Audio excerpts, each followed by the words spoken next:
Hello student, welcome to my YouTube channel R K study. अभी मैं आपको pre board जो इवनिंग शिफ्ट का क्वेश्चन है वो बता रहा हूँ। इसमें मैं 29 तक क्वेश्चन जो है सो बता चुका हूँ।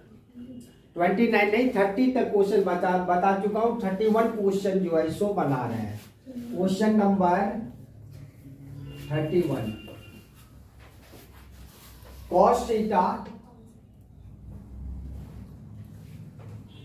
और minus 2 cos cube theta upon 2 sine cube theta minus sine theta, ये हमें प्रूव करने हैं कॉट थीटा के बराबर। तो एलएचएस लेके हम चलेंगे। Cos theta minus 2 cos cube theta upon 2 sine cube theta minus sine theta. तो यहाँ पे कॉस थीटा जो है सो हम कॉमन लेंगे। यदि कॉस थीटा कॉमन लेते हैं तो यहाँ पे 1 बचेगा, माइनस कॉस क्यूब थीटा में कॉस थीटा निकल गया तो कॉस स्क्वायर थीटा बचा, तो 2 कॉस स्क्वायर थीटा अपॉन यहाँ पे साइन थीटा कॉमन लेंगे तो यहाँ पे 2 साइन स्क्वायर थीटा बचा,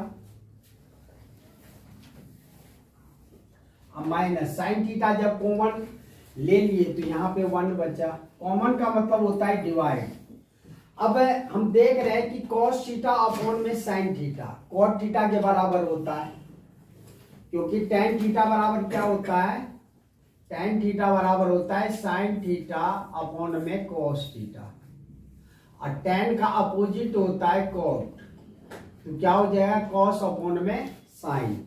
तो यहाँ पे कॉस अपॉन में साइन आ रहा है, लेकिन यदि ये डिवाइड हो जाए तो हमारा आरएचएस आ जाएगा। इसीलिए यहाँ पे इस हिसाब से हम करेंगे। या तो साइन स्क्वायर थीटा को हम लिख सकते हैं 1 माइनस कॉस स्क्वायर थीटा, या कॉस स्क्वायर थीटा को लिख सकते हैं 1 माइनस साइन स्क्वायर थीटा, क्योंकि फॉर्मूला जो है सो पता होगा, sine square theta plus cos square theta बराबर होता है 1। तो साइन स्क्वायर थीटा बराबर यहाँ पे क्या हो जाएगा, ये प्लस है तो उधर जाके minus 1 minus cos square theta. Cos square theta बराबर क्या हो जाएगा, साइन स्क्वायर उधर जाएगा 1 माइनस साइन स्क्वायर थीटा। इसी फॉर्मूला का हम जो है सो यूज करेंगे। तो यहाँ पे लिखेंगे हम cos theta 1 minus 2 cos square theta को हम साइन स्क्वायर थीटा के टर्म में लाने की कोशिश कर रहे हैं। तो कॉस स्क्वायर थीटा बराबर क्या हम लिख सकते हैं, 1 माइनस साइन स्क्वायर थीटा। तो हम यहाँ पे लिखेंगे 1 minus sine square theta upon में साइन थीटा, और ये हो गया 2 साइन स्क्वायर थीटा माइनस 1। अब हम इसको कैसे लिख सकते हैं, कॉस थीटा 1 माइनस 2 को यदि 1 से मल्टीप्लाई करेंगे तो माइनस 2 होगा। ब्रैकेट को खोलने के लिए माइनस 2 को 1 से मल्टीप्लाई करेंगे तो माइनस 2, और माइनस माइनस प्लस 2 को यदि साइन स्क्वायर थीटा से मल्टीप्लाई करें तो क्या हो जाएगा, 2 साइन स्क्वायर थीटा अपॉन क्या हो जाएगा, साइन थीटा और 2 साइन स्क्वायर थीटा माइनस 1।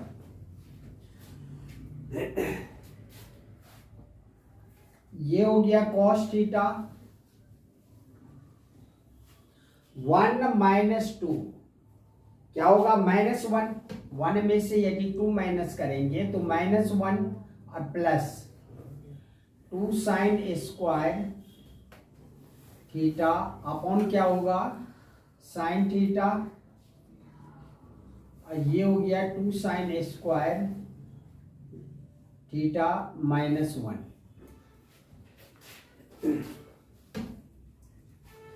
अब इसको हम लिख सकते हैं कॉस थीटा।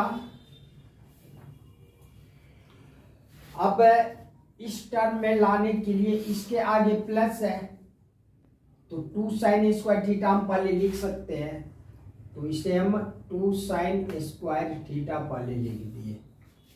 और ये -1 है तो -1 अपॉन यहां पे जो है सो क्या है साइन थीटा,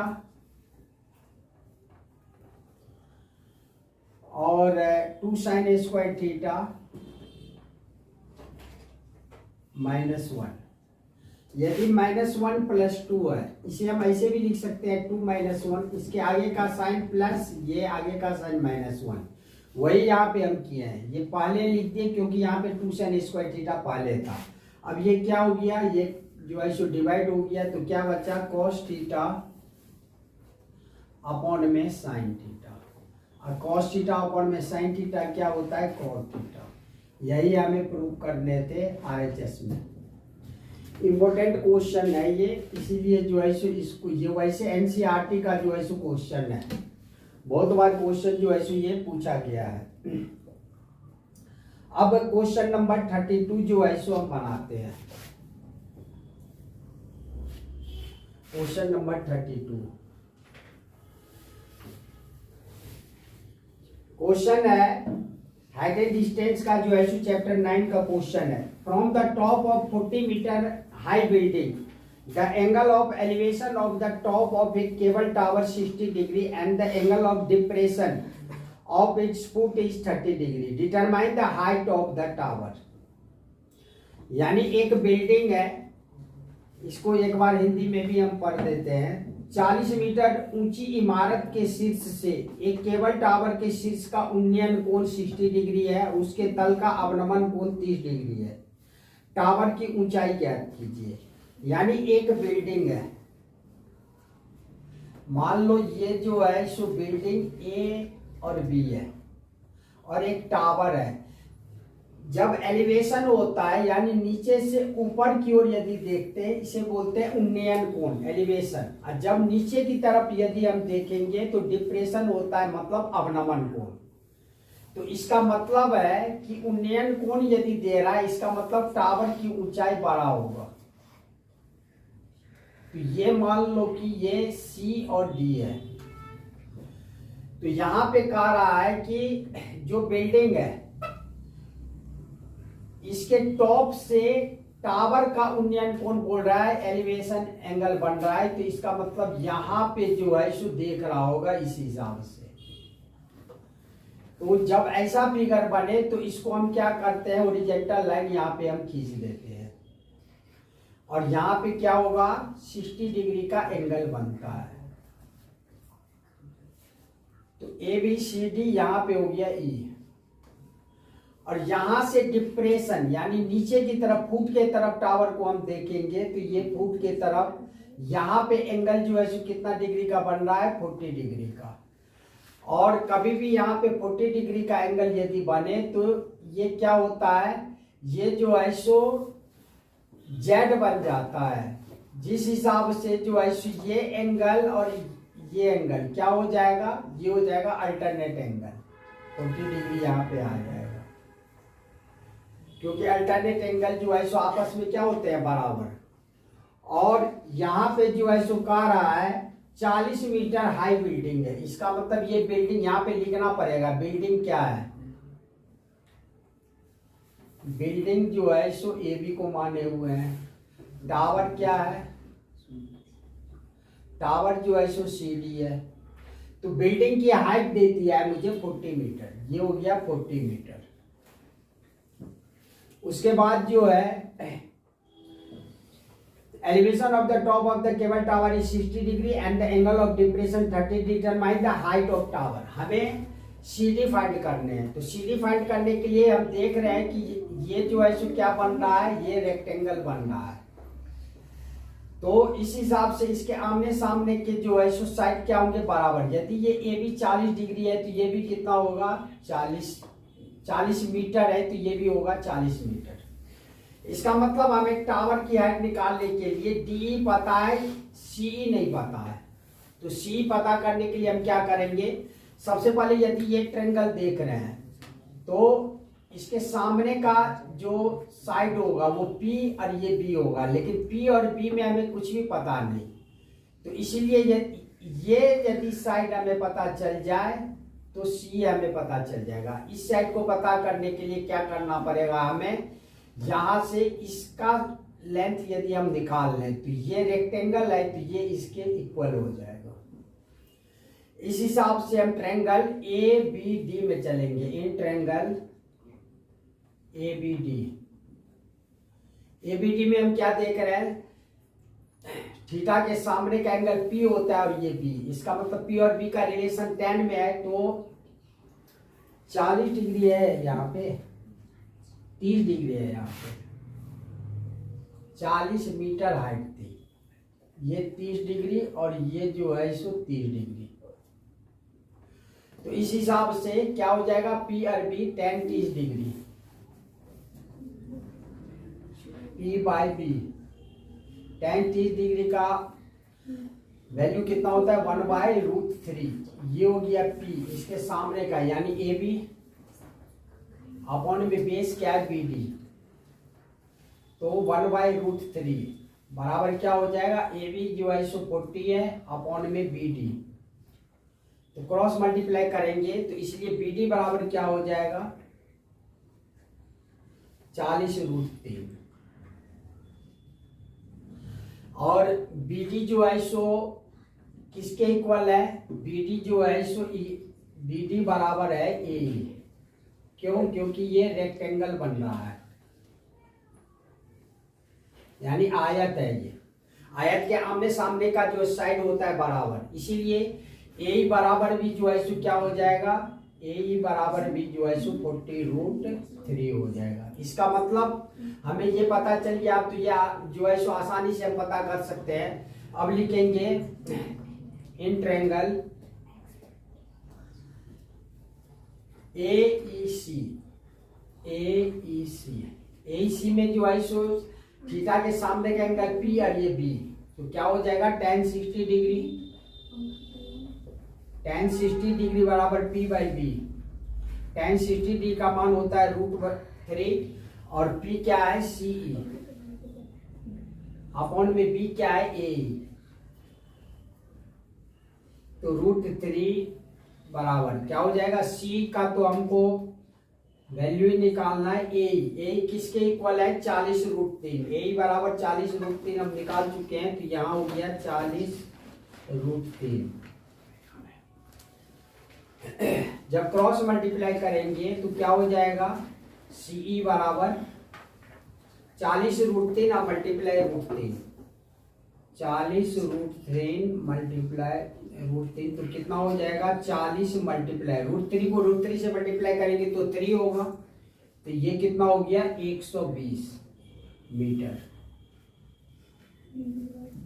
अब C के बारे में हमें पता चल गया, C बराबर कितना निकला है, C बराबर 120 मीटर हम निकाल चुके हैं। तो हाइट ऑफ टावर क्या हो जाएगा, height of tower D plus CE यानी CE प्लस DE। C का मान हम निकाले 120 प्लस D जो है जो हमें पता है 40, ये कितना हो जाएगा 160 मीटर। यही टावर की जो है सो हाइट हो जाएगी। ऐसा क्वेश्चन वैसे एनसीईआरटी में बहुत सारा जो है सो दिया हुआ है, यदि वो आप लोग प्रैक्टिस कर लोगे तो ये क्वेश्चन जो है सो आराम से बन जाएंगे। अब जो है सो क्वेश्चन नंबर जो है सो हम बता रहे हैं 32 का जो है सो बी।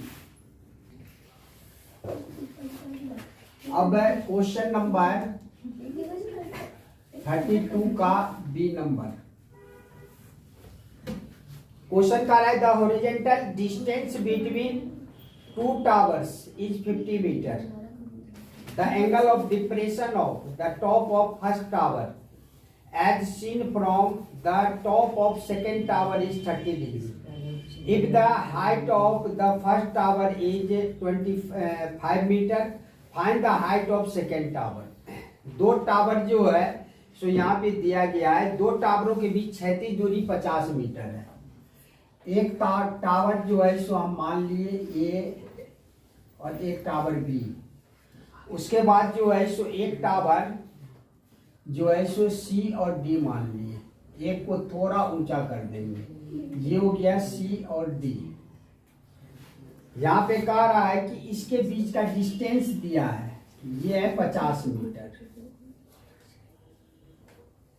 तो क्षैतिज दूरी 50 मीटर है। दूसरे टावर के शीर्ष से पहले टावर के शीर्ष का अवनमन कोण, यानी यहां से जो है सो क्या होता है अवनमन कोण, यानी ऊपर से नीचे यदि देख रहे हैं तो क्या होता है यहाँ पे जो है सो एंगल जो है सो बन रहा है कितना डिग्री का। थोड़ा यहाँ पे एंगल जो है सो सही से बनाएंगे। यहाँ पे बन रहा है एंगल 30 डिग्री का, तो ये अल्टरनेट हो जाएगा। तो ऐसा फिगर कभी भी हो तो तुरंत जो है सो हम क्या करेंगे, इसको इससे जो है सो मिला देंगे और इस हिसाब से यहाँ पे जो है सो कितने डिग्री का एंगल बन जाएगा, यहाँ पे जो है सो 30 डिग्री का एंगल बन जाएगा। अब ये कह रहा है यदि पहले टावर की ऊंचाई 25 मीटर है, मान लो यहाँ पे 25 मीटर इसकी ऊंचाई मान ली, तो हमें कहा जा रहा है कि दूसरे टावर की ऊंचाई फाइंड करने है, यानी इस टावर की ऊंचाई। तो ए बी सी डी यहाँ पे ई कर लेते हैं। तो ये तो क्वेश्चन आसान है, कारण ये यदि 50 मीटर है तो ये रेक्टेंगल है, तो ये भी कितना मीटर हो जाएगा, 50 मीटर हो जाएगा। ये यदि 25 मीटर है तो ये कितना होगा, 25 मीटर। दूसरे टावर की हाइट क्या है, सी डी, जिसमें ईडी या डी हमें पता है, सी निकालने हैं। तो सामने का साइड जो है सो पी, थीटा के सामने का जो है सो साइड क्या होगा, पी, और ये क्या है, बी। हमें तो बी भी पता है, इसीलिए इन ट्रायंगल AEC, तो सामने का P है ये B, यानी tan 30 डिग्री क्या हो जाएगा, P by B। tan 30 degree का मान होता है 1/√3 बराबर P क्या है, P जो है सो C है और B क्या है, AE। तो 1/√3 बराबर कितना हो जाएगा, CE तो हमें फाइंड ही करने हैं और AE हमें पता है 50 मीटर। जब क्रॉस मल्टीप्लाई करेंगे तो CE √3 बराबर क्या हो जाएगा, 50। इसीलिए CE बराबर जो है सो क्या हो जाएगा, 50/√3।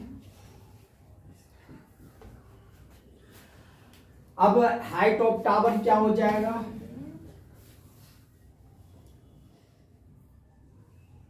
हाइट ऑफ टावर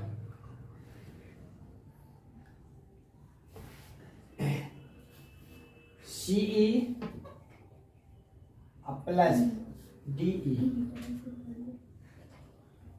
CE जो है सो कितना है, 50/√3 प्लस DE जो है सो कितना है, 25। तो यहाँ पे 50/√3 का वैल्यू जो है सो हमें इसमें दे दिया गया है 1.73 और प्लस 25। जब हम 50 को 1.73 से यदि डिवाइड करें तो कितना होगा, तो पहले तो जो है सो पॉइंट के बाद डबल डिजिट है, तो यहाँ पे जो है सो हम क्या करेंगे, 2 जीरो डाल देंगे, अब पॉइंट को कैंसिल कर देंगे और यहाँ पे 5000 को 173 से यदि डिवाइड करें तो 2 से जो है सो डिवाइड होगा,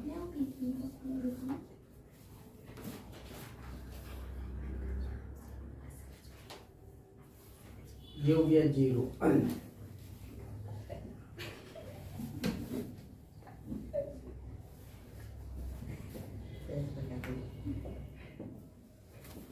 अब 8 से होगा, 8 से 24, 8 से 56, 58,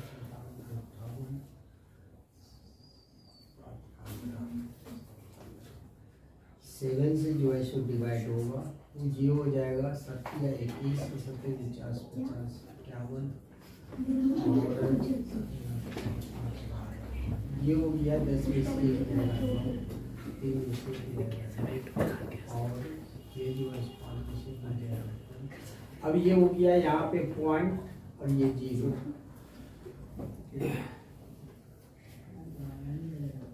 यहाँ पे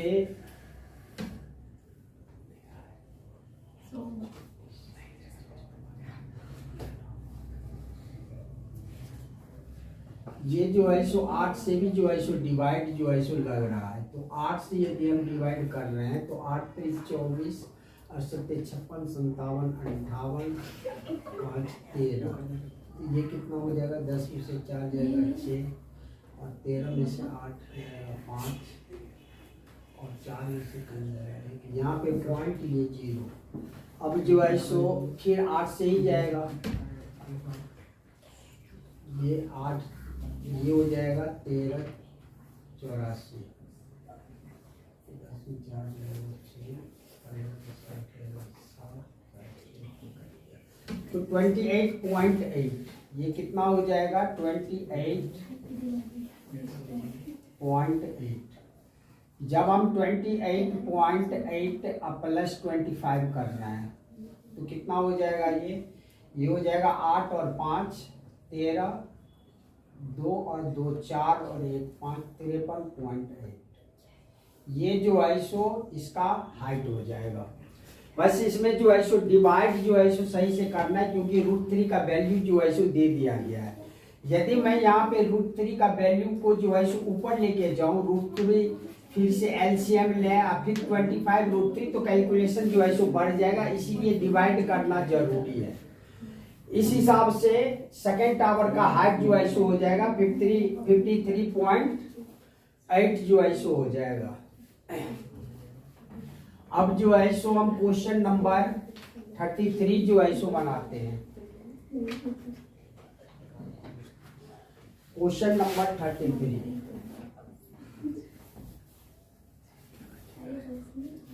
क्वेश्चन नंबर 33 जो है सो कह रहा है कि prove that if EF is drawn parallel to side BC।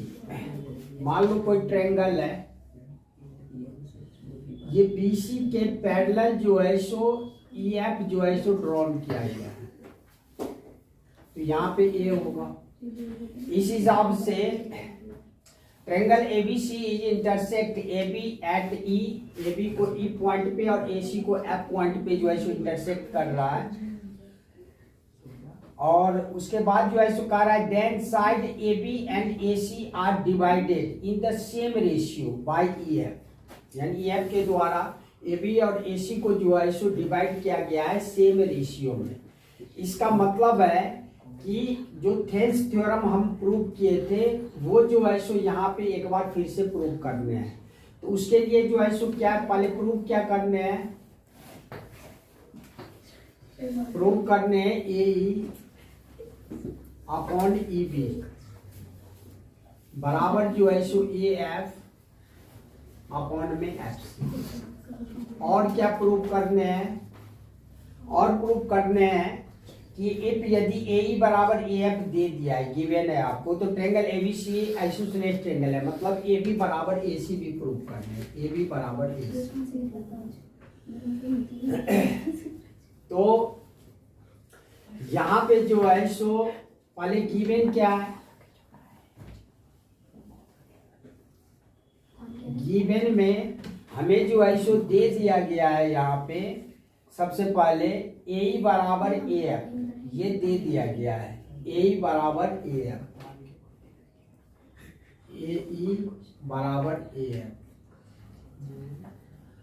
और ये भी जो है सो गिवन है EF जो है सो पैरेलल है BC के, ये भी गिवन है। तो हम जो है सो प्रूफ जो है सो करेंगे। पहले जो है सो क्या करेंगे, कंस्ट्रक्शन करेंगे। कंस्ट्रक्शन में जो है सो हमें क्या करना है,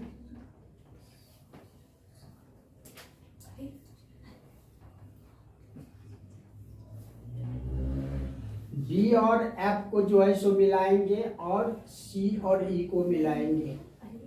तो यहाँ पे हम किए join BF and CE।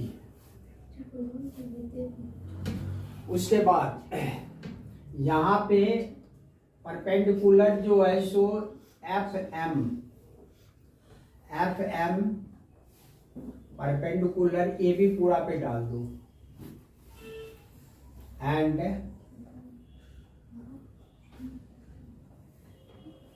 EN perpendicular हो गया AC। ये हम कंस्ट्रक्शन किए हैं। अब हमें दो ट्रायंगल इस हिसाब से लेने हैं जिससे कि ये AE और EB आ जाए। तो हम लिखेंगे एरिया ऑफ, यहाँ पे प्रूफ में area of triangle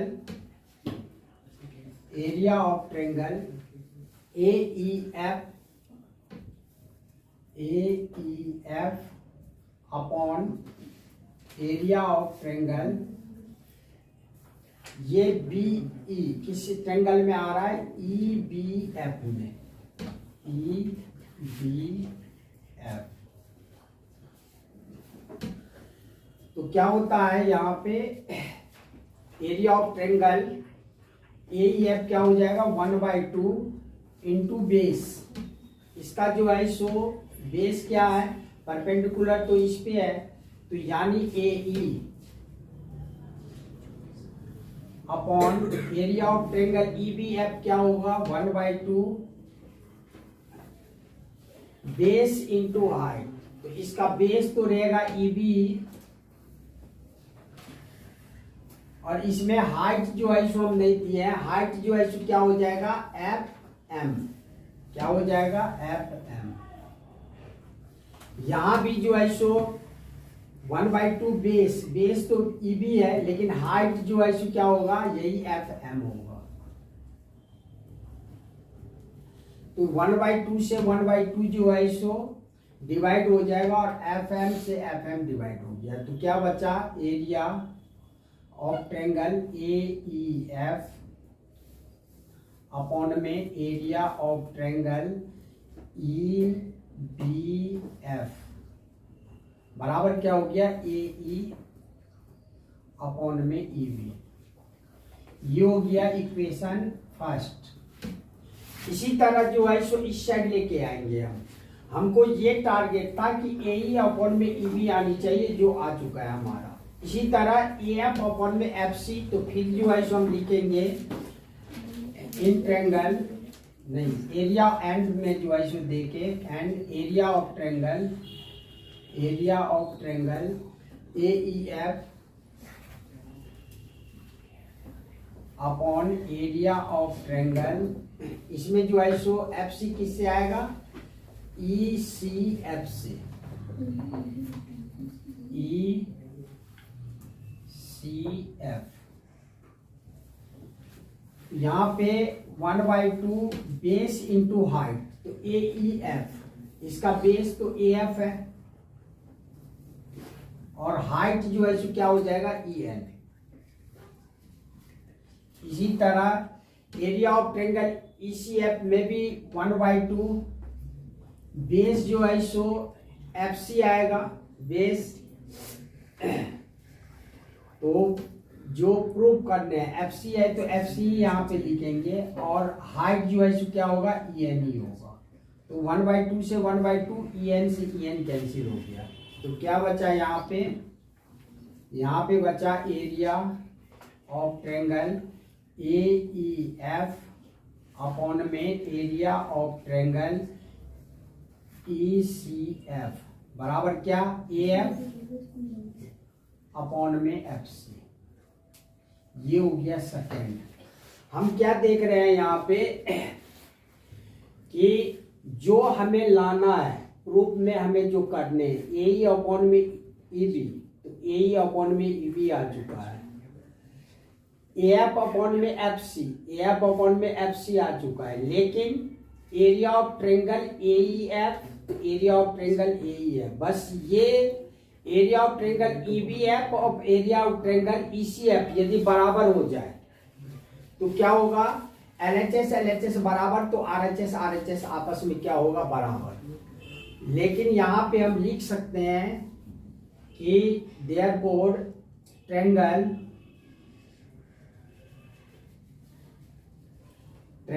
E B F बराबर होगा area of triangle, area of triangle E B F बराबर होगा एरिया ऑफ ट्रेंगल ई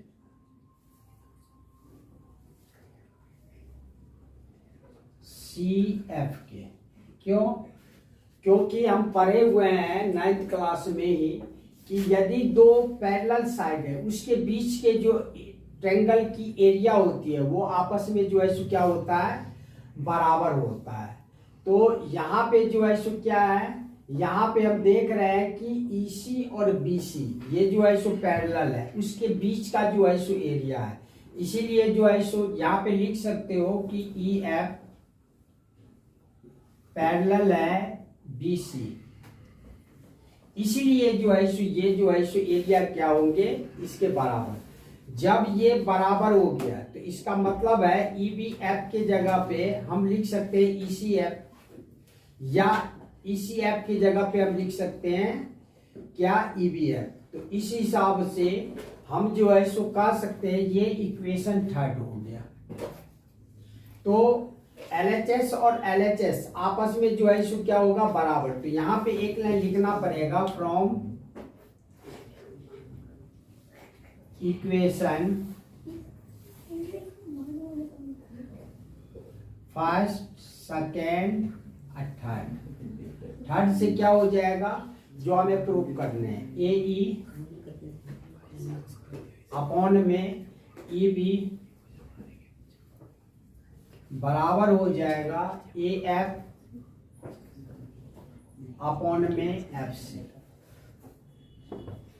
ये हो गया प्रूफ। एक जो क्वेश्चन था कि आपको ये प्रूफ करने हैं कि जो पैरेलल जो साइड जो है सो EF है ये दो साइड को इक्वल रेशियो में बांटता है, वो हम प्रूफ कर लिए। अब हमें प्रूफ करने हैं कि ये ABC जो है सो क्या है, आइसोसेलेस ट्रायंगल है। तो इस हिसाब से यहाँ पे हमें गिवन क्वेश्चन के हिसाब से गिवन मुझे दिया हुआ है एक चीज और। क्वेश्चन में हमें बोल दिया गया है कि AE बराबर AF है, AE बराबर AF बाद में जो है सो ये दिया हुआ है।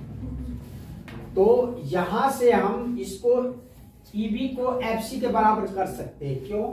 यहां पे हम प्रूव कर चुके हैं AE अपॉन में EB बराबर जो है AF अपॉन में FC के है, ये हम प्रूव कर चुके हैं।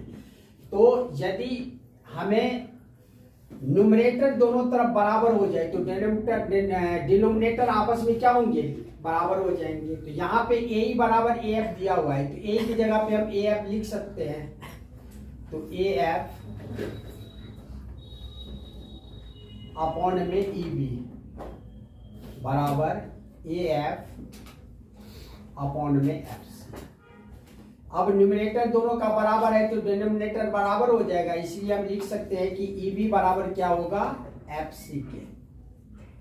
ये जो है सो इक्वेशन फोर्थ कर लेते हैं। अब जो है सो हम कर सकते हैं कि AB को हम क्या लिखें,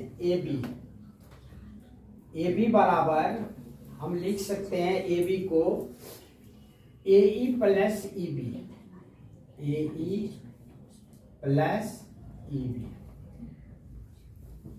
और AC को हम क्या लिख सकते हैं, AC को लिख सकते हैं AF plus FC, AF plus FC, क्योंकि ये मिड पॉइंट है, ये मिड पॉइंट AB का, F मिड पॉइंट है AC का। तो यदि हमें RHS बराबर हो जाए तो LHS बराबर हो जाएगा। तो हम देख रहे हैं यहाँ पे कि AE के जगह पे हम रख सकते हैं AF, तो यहाँ पे AF हो जाएगा, और EB की जगह पे हम रख सकते हैं FC, तो FC बराबर हो जाएगा। तो इस हिसाब से यहाँ पे हम लिख सकते हैं AB बराबर AE की जगह पे हम AF लिख देते हैं, AF प्लस EB की जगह पे हम क्या रखते हैं FC, और AC जो है सो क्या है, AC बराबर AF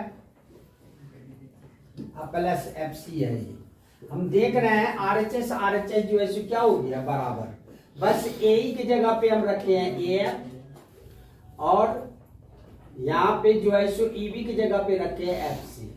तो RHS दोनों का बराबर है, इसीलिए LHS क्या होगा, AB बराबर क्या हो जाएगा AC। यही हमें प्रूव करना है। तो ये जो है सो लॉन्ग क्वेश्चन है, 5 नंबर का क्वेश्चन है, इसीलिए इसमें दो जो है थ्योरम प्रूव करना था। इसको जो है सो सही से जो है सो बनाने हैं 33 नंबर क्वेश्चन को, क्योंकि इसमें थेल्स थ्योरम प्लस आइसोसेलेस जो ट्रायंगल होते हैं वो भी प्रूव करने हैं, दो थ्योरम प्रूव करने हैं, इसलिए थोड़ा सही से जो है सो बनाने हैं। 33 क्वेश्चन बनाने के बाद जो है सो, के बाद जो क्वेश्चन है 34 से, वो नेक्स्ट वीडियो में जो है सो बताएंगे। तब तक के लिए जय हिंद जय भारत।